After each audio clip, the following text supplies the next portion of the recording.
Muy buenos días, jóvenes. Bienvenidos nuevamente a un video, nueva semana sobre el curso de filosofía. En esta ocasión vamos a abordar el tema cosmología griega. ¿Superamos el mito? ¿Por qué la filosofía? Ok, vamos a respondernos estas preguntas luego de haber analizado en la semana anterior el método mayéutico, el método socrático, con el cual nos hacíamos preguntas, vimos y que a través de estas preguntas podíamos llegar a nuevos conocimientos. Es decir, si vamos por la vía del cuestionamiento, es probable que entonces lleguemos a encontrar o demostrar la ambigüedad sobre aquellos principios y creencias, ideas sobre las cuales fundamentamos o configuramos nuestro sistema de creencias. Entonces, el método que nos proponía Sócrates es válido desde la antigüedad hasta la actualidad.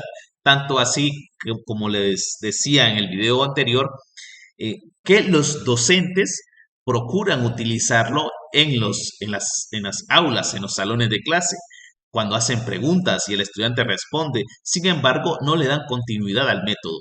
¿Sí? Entonces, valdría la pena que en alguna ocasión, entonces nosotros nos demos la oportunidad de practicar el método mayéutico, ya sea en nuestro salón, en la clase, o ya sea con otras personas.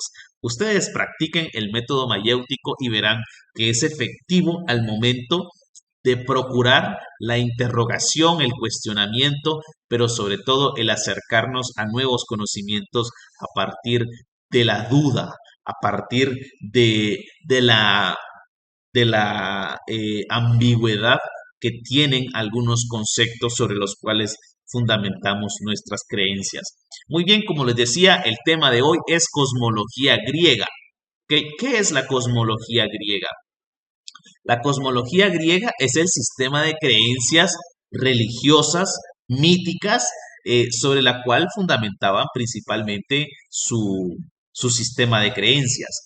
En ese sentido, entonces, lo que encontramos en la plataforma, por ejemplo, es una lectura para ambos temas y en la cual se nos propone un organizador gráfico desde el inicio que nos plantea el cuestionamiento de dónde surgió lo que nos rodea, cuál es su razón de ser. Eso como el principal cuestionamiento que se pusieron también los griegos al cuestionarse sobre el origen de las cosas, sobre el origen del mundo, de los fenómenos, ¿sí? Sobre si hay dioses o no. Los griegos se cuestionaban todo eso y entonces en ese sentido empezaron a darle respuestas o a buscar respuestas y a buscar entonces justificación para todo aquello que ellos consideraban. Por ejemplo, ¿por qué la guerra? ¿Por qué el fenómeno de la guerra? Entonces, no puede haber más explicación que entonces que exista un dios de la guerra que constantemente está provocando la división entre los seres humanos y nos está llevando a la guerra. ¿Sí? ¿Por qué entonces existe el bien? No puede haber, no puede surgir el bien de la nada. Tiene entonces que haber un Dios, ¿sí? Que sea el bien supremo y que ese nos encarrila o nos lleva, nos conduce por el bien. ¿Sí? Entonces, y así van a ir buscándole respuestas, ¿por qué la tormenta? ¿Por qué el mar, por ejemplo? Etcétera, etcétera. Por la muerte, por ejemplo. ¿Sí? Esos grandes cuestionamientos que ha tenido la humanidad desde siempre. Entonces, en ese sentido, los dioses van a venir a ser, ¿sí? Van a venir a ser el, el resultado del análisis que las personas, a través de su uso de racionalidad, van a darle a la realidad, ¿sí? Como una forma de explicar la realidad. Entonces, podemos preguntarnos en este punto para iniciar nuestro cuestionamiento, ya que en filosofía es lo que solemos hacer más, cuestionarnos, y por eso en algún momento les haré la pregunta, ¿qué es más importante, la pregunta o la respuesta? En el método socrático, lo más importante es llegar a la respuesta, aunque la vía es la pregunta. Sin embargo, podemos plantearnos también, ¿será que en realidad lo más importante es la respuesta en la filosofía? La pregunta también es importante. Entonces, vamos a empezar con la primera pregunta. ¿Qué son los dioses? ¿Ok? ¿Qué son los dioses? ¿O quién creó a los seres humanos? ¿Lo crearon? ¿El ser humano creó a los dioses o los dioses crearon al ser humano? ¿Sí? Entonces, podemos ir introduciéndonos ya de a poco en el cuestionamiento sobre este tema que también se lo plantearon los griegos. ¿Sí? Entonces, eh, ese cuestionamiento no ha sido únicamente propio de los griegos. Todas las culturas se han preguntado sobre el origen de las cosas y demás. Los judíos, por ejemplo, el pueblo hebreo, se preguntaba lo mismo y ellos fueron construyendo un sistema de creencias, al igual que los griegos, basado en en la, en la creencia de que hay un único Dios y que éste fue el creador de todas las cosas y que tiene un hijo, etcétera, etcétera. ¿Sí? Ya conocemos el resto. Entonces, al igual que los griegos, eh, los judíos fueron, o los hebreos, perdón, fueron creando su sistema de creencias. Hasta, hasta antes de Jesús, el sistema de creencia más popular era el de los griegos, ¿ok? Era el de los griegos, como el cristianismo en la actualidad, pero era el de los griegos. Después de Jesús va a ser más popular el cristianismo o el sistema de creencia de los hebreos, que va a venir a reestructurarse, luego se convertirá en el cristianismo y llegará hasta nuestros tiempos. Entonces, como ven, el sistema de creencia va principalmente a preguntarse, a dar respuestas desde el ámbito de lo religioso, como una vía de conocimiento que es, de la realidad, sobre el origen de las cosas. Ahora, que ese conocimiento sea verdadero, debemos cuestionar. Que ese cuestionamiento, que esas respuestas son falsas, debemos cuestionar. ¿Sí? Lo que debemos hacer en todo caso, ¿sí? Es tener la madurez lógica, racional, como para poder entender cuando un conocimiento está basado en hechos científicos que se puedan demostrar, que se puedan comprobar, que se puedan observar, que cualquiera pueda acceder, ¿sí? Y no únicamente en conjeturaciones, en ideas, en suposiciones y en cosas que nadie puede demostrar ni nadie puede entender. ¿Ok?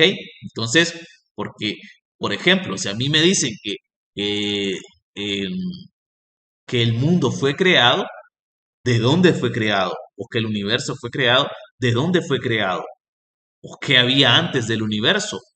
¿Sí? ¿O qué hay después del universo? ¿Sí? Entonces, o la materia, ¿de dónde surgió la materia? La energía, ¿de dónde surgió la energía? Por ejemplo, las teorías científicas.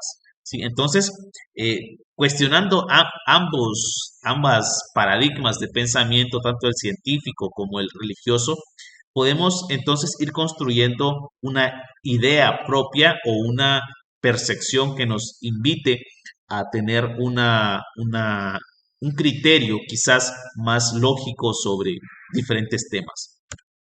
Pero principalmente, volviendo al tema de la cosmología griega, ¿sí? Este va a ser central, sobre todo porque va a diseñar o va a determinar las relaciones entre griegos, pero también va a organizar o la sociedad va a ser organizada de acuerdo a ese sistema de creencias. Entonces, en ese caso, eh, en ese caso, no solamente van a ser creencias en sí, sino que van a ser plasmadas o van a ser ratificadas, observadas, vividas, cumplidas de diferentes formas. De modo que siempre ese sistema de creencia prevalezca, ¿sí? Así como en la Edad Media, por ejemplo, lo mirábamos en sociales, el modo de producción era el feudalismo, ¿sí? Y imperaba el criterio de la fe, así igualmente va a ser con, con la cosmología griega. Va a imperar esa idea religiosa o esa visión teológica de la realidad. Entonces, la cosmología es el tratado filosófico que estudia el origen del universo, busca una explicación lógica sobre el arjé de la física, es decir, sobre el origen de lo físico, de lo real, de aquello que estamos viendo o de aquello que todos observamos. El universo, entonces, desde la cosmología griega, ¿qué es? Antes de que existiera cualquier cosa, solo había masa negra, oscura y silenciosa. Se llamaba caos. ¿Ok? Entonces, esta es la, perdón, esta es la idea de los griegos acerca del origen del universo. Perdón.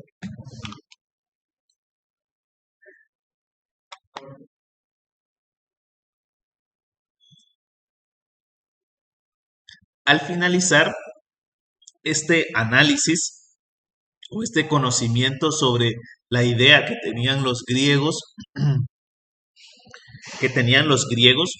acerca del inicio del universo, vamos a poder compararlo con la idea del cristianismo y vamos a ver qué tan separados o qué tan parecidos son. ¿Ok? Entonces, al inicio lo único que había era oscuridad, una masa negra y silencioso, era caos. ¿Ok? El caos reinaba sin dejar que las cosas fueran algo, todo lo confundía, lo enredaba, es decir, nada estaba en orden. El mundo, el universo actual como lo conocemos, está total y completamente ordenado. Imagínense que una de las leyes del universo dejara de funcionar, ¿sí? O quedara sin validez, iniciaría un caos completo. Por ejemplo, de él surgieron tres seres del caos.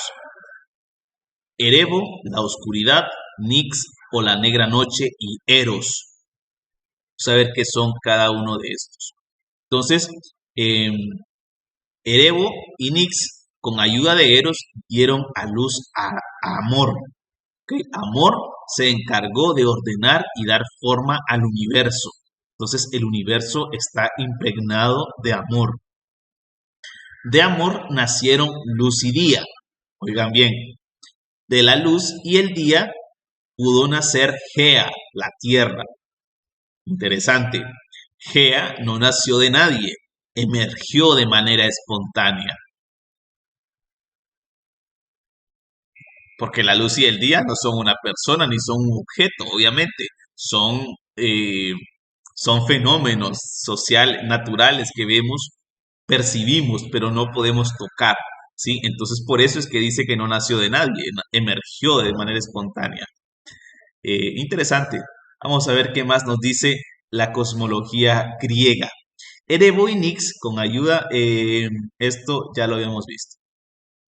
Entonces, de Gea y Urano, no el portero europeo, no, de Gea y Urano, nacieron primero los hecatonquiros,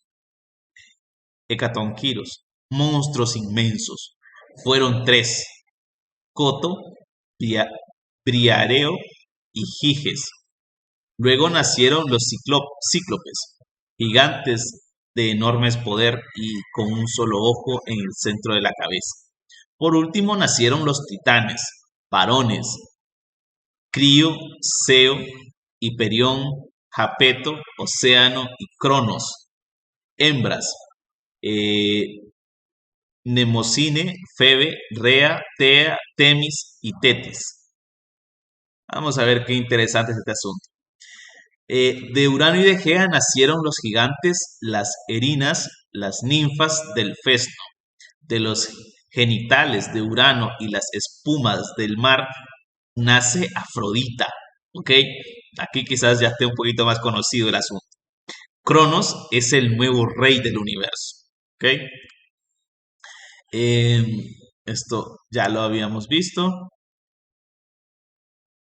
Eh, entonces, toda esta cosmología, toda esta secuencia divina de eventos nos explica el origen del universo, el origen de las cosas, nos explica un orden. Entonces, ¿qué hay implícito en las ideas cosmológicas de las diferentes religiones, de los diferentes sistemas de creencias. Lo que hay implícito es un orden, ¿sí?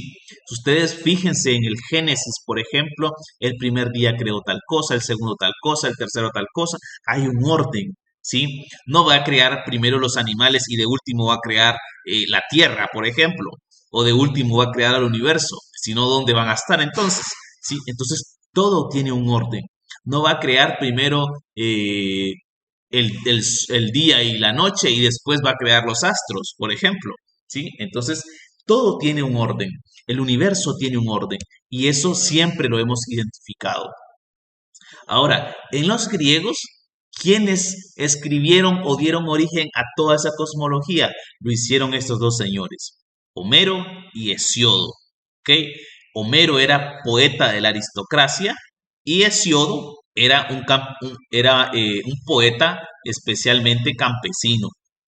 ¿Por qué quiero que conozcan a estos dos señores? Quiero que los conozcan en principio porque vivieron en el siglo 8 antes de Cristo, es decir, 800, 900 años antes de Cristo. Incluso hasta se duda de su existencia, pero en la filosofía griega se recogen con estos nombres. Ellos crearon diferentes poemas a los dioses y de esos nacieron la idea de los dioses. Sin embargo, quiero que los identifiquen porque con Homero, por ejemplo, tenemos una idea de los dioses que viven en otro espacio, en otro escenario, en el cielo, en, en el paraíso, etcétera, como lo quieran llamar. Pero Hesiodo trae los dioses a la tierra y hace o plantea la humanidad o la condición humana como un tipo de divinidad. Incluso hace posible la relación entre los dioses y los hombres. Por eso en la mitología griega también tenemos semidioses, ¿sí? Entonces, al descender los dioses a través de los poemas de Hesiodo y relacionarse con la humanidad, entonces hemos traído también desde el cielo la filosofía a la tierra. ¿Ok? Porque si antes solo filosofábamos pensando en lo divino, ahora filosofamos pensando que los dioses están entre nosotros, ¿sí? Entonces, ya no solamente el escenario del cielo o del paraíso es objeto de pensamiento, sino que también lo es la realidad en la cual estamos nosotros. Por eso, la filosofía está orientada a la acción, está orientada a la acción del ser humano, al conocimiento de la realidad. Antes, por ejemplo, durante la Edad Media, estaba orientada únicamente a la comprensión de, de la trascendencia, de la divinidad, ¿sí? Pero poco a poco se retomó esa tendencia de que la filosofía está en función del conocimiento de la realidad, del hombre, de la naturaleza del hombre, de la mujer, ¿sí? Entonces, en ese sentido, gracias a Hesiodo hemos traído la filosofía del cielo a la tierra. Interesante, por eso quería que los identificaran. Entonces, las primeras explicaciones que hemos encontrado acerca del origen del cosmos son historias, son relatos, son mitos, pero son mitos ordenados. Plantean el orden como una regla del universo. Y en ese sentido, los antiguos tenían mucha razón, ¿sí? Porque la ciencia lo que ha logrado descubrir es que el universo, todo lo que existe, está totalmente ordenado. Entonces, luego de esa cosmología, de toda esa tradición divina, cosmológica, que nos explica el origen de la realidad, eh, llegamos a producir, o llegaron los griegos a producir, una religión muy fuerte, muy consolidada, un sistema de creencias bastante, bastante seguro, ¿sí? Y una forma de aproximarse a la realidad desde el sistema de creencia bastante eficaz, ¿no? Que esto es la guerra y es Dios de la guerra, que esto es lo otro. Entonces, eso les permitía explicar los diferentes fenómenos. Pero siempre hay situaciones que no se pueden explicar a partir de lo teológico o de lo divino.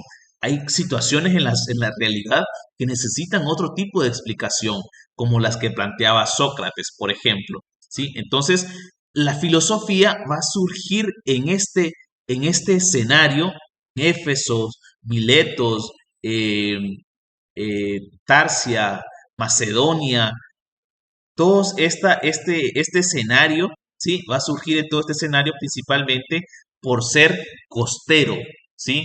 Y porque aquí se movía la mayor parte de la economía del antiguo mundo. Entonces, aquí entraban en contacto una serie de culturas. Eso ya lo hemos visto anteriormente. Pero en esa relación de culturas también es que va a surgir eh, la necesidad de cuestionarse, no solamente por nuestros propios cuestionamientos culturales, sino porque los demás también me plantean otro sistema de creencias y eso contradice o refuta lo que nosotros creemos y en ese sentido entonces es necesario encontrar otra respuesta. Entonces, la filosofía en Grecia va a surgir principalmente por condiciones comerciales, condiciones sociales, por condiciones políticas y por el contexto. La filosofía normalmente ha estado orientada, ha estado facilitada principalmente en momentos de democracia o en momentos de paz, ¿sí? En momentos de paz principalmente. En esos momentos en los que la sociedad tiene tranquilidad, que tiene capacidad de producir, que tiene la posibilidad de desarrollarse, en esos momentos es que surge la filosofía, porque entonces los ciudadanos de una sociedad tienen la posibilidad de estudiar, de reflexionar, de escribir, ¿sí? Y tienen entonces esa posibilidad de plasmar sus ideas. Entonces, en ese sentido es que va a nacer la filosofía en ese escenario. Entonces, entre los primeros, por ejemplo, entre los primeros filósofos vamos a encontrar a Anaxímenes en el 588 antes de Cristo. Él tiene su propia teoría acerca de lo divino, acerca de cuál es el origen de las cosas, por ejemplo. Por ejemplo, para Anaxímenes, el origen de las cosas es el aire, ¿sí? Porque este produce el proceso de densificación, de rarefacción y da origen a todas las cosas. Entonces, igualmente, gracias al aire existe el fuego, existe la nube, existe el agua, existe la tierra, existen las piedras, etcétera, etcétera. Entonces, Anaxímenes decía, si hay que buscar un elemento que haya dado origen a todas las cosas, ese fue el aire, ¿sí? Ahora, luego vendrá Pitágoras y dirá que el origen de todas las cosas es el número, es el orden, ¿sí? Entonces, luego vendrá, por ejemplo, Parménides y Parménides dirá que, eh, que plantea que lo único cierto y verdadero es el ser, es decir, que las cosas existen gracias a que hay un ser que las mueve, que las pone en dinámica. Entonces, se ha de pensar y decir siempre que solo el ser es porque es ser. Es decir, si algo es y nada no es, porque de la nada nada puede surgir. Así como surgió aquella diosa de espontáneamente nada puede surgir, ¿sí? Entonces, eh, si algo existe, es porque es real. Y si algo no existe o no lo puedo ver, entonces no es real. Entonces, tampoco es una idea, tal vez, pero no es real. Entonces, Parménides se planteaba la realidad y que en las cosas existen gracias a que tienen un ser. El movimiento no existe, sino que es un engaño de los sentidos. Y así va profundizando sobre cada uno de los elementos de la naturaleza. Heráclito, por ejemplo, decía algo similar, ¿sí? Eh, Investigaba el principio constitutivo y fundamento duradero de todo lo que existe. Por ejemplo, el ser estático, como lo plantea Parménides, es solo apariencia. Si em, Parménides decía, por ejemplo, que las cosas no se mueven en sí, sino que nuestros sentidos nos engañan. ¿Sí? Entonces, Heráclito decía que sí hay un movimiento. La verdadera realidad de la existencia es la continua transformación de las cosas, el perpetuo fluir. Es decir, estamos en constante cambio. Lo real, lo cierto es que estamos en cambio, ¿sí? Mientras Parménides decía que nada cambia, Heráclito decía todo cambia, ¿sí? Esas son las leyes o reglas del universo. Entonces, en ese sentido, vamos a encontrar la universalidad del mito, pero también la universalidad del orden, ¿sí? Del orden. Y lo podemos identificar a través de esas propuestas que nos tienen los filósofos antiguos. Los mayas, por ejemplo, los mayas tenían su propia cosmovisión del mundo. El mundo fue creado gracias a los dioses, nacieron, primero los hicieron de barro, de madera, hasta que de último los hicieron de maíz y funcionaron, tenían un sistema de creencias, etcétera, etcétera. Que la lluvia, que la escasez, que a todo tenían una respuesta, ¿sí? Entonces, eh, esa respuesta es ordenada.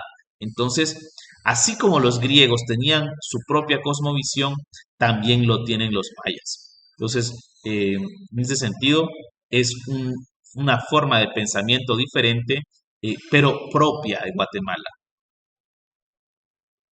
Muy bien, jóvenes, con esto doy fin al tema, a la clase, al video. Espero que les haya gustado, disfruten la lectura, está interesante, los invito a investigar mucho más sobre este tema. Y les dejo los cuestionantes en la presentación para que ustedes se lo logren plantear. Bien, jóvenes, que tengan una excelente semana.